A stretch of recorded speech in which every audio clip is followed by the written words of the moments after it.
విశాఖపట్నంలో తీవ్ర విషాదం నెలకొంది. వైద్యం వికటించి 13 ఏళ్ల బాలిక మృతి చెందింది. చెవి సర్జరీ కోసం ప్రైవేట్ ఆసుపత్రికి వెళ్లగా వైద్యుల నిర్లక్ష్యం వల్లే తమ బిడ్డ చనిపోయిందని కుటుంబ సభ్యులు ఆరోపిస్తున్నారు. మత్తుమందు ఇవ్వగానే పెరిగిన బీపీ, ఐసీయూలో చికిత్స పొందుతూ అర్ధరాత్రి మృతి చెందింది. న్యాయం చేయాలంటూ ఆసుపత్రి ఎదుట బాలిక తల్లిదండ్రులు, బంధువులు ఆందోళన చేపట్టారు.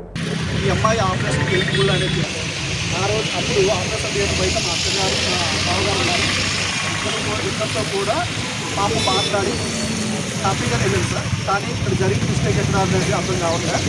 ఆపరేషన్ థియేటర్లోకి వెళ్ళిన తర్వాత ఎలక్ట్రిసిటీ